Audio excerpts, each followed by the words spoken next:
Clerk হোক, DSP হোক, যাই হোক, একদিকে ক্লার্ক একদিকে আর্টিস্ট, মোদ্দা গল্প পকেটে পয়সা চাই, পাতেই সে।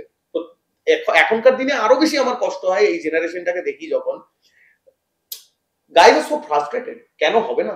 এইটার জন্যই আমাদের ওয়েস্ট বেঙ্গলে আজকে চাকরি নেই ভাই, কোনো চাকরি নেই। তুমি বলো, তুমি যে ব্যবসা খুলে বসবে, তোমার তো পকেটে জোর থাকলে তো তুমি ব্যবসাটা খুলবে।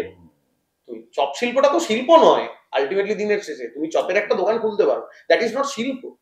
তুমি তোমার পেট চালানোর জন্য তুমি একটা চপের দোকান করছো। চপের দোকান বলতে মনে পড়ছে, আজকে আমার সঙ্গে আমার ব্যান্ডে বাজায় সোমনাথ দাশগুপ্ত, অসাধারণ ভালো তবলা বাজায়, রবীন্দ্র ভারতী পাস আউট, ভীষণ ভালো ড্রামসটা বাজায়, সমস্ত কিছু করে। বাট ওর বাবা আজকে মারা যাওয়ার ফলে, ওর ভাইটা একটু ছোট, ভাই আমার কাছে গান শেখে, এই চপ বলতে মনে পড়লো, ওর কিন্তু চপেরই দোকান আছে। এতটা স্ট্রাগলফুল লাইফ, ওই চপটা বিক্রি করে কিন্তু না, ওই তবলার যে ছাউনিটা হয় না, ওইটা কেনা যায় না।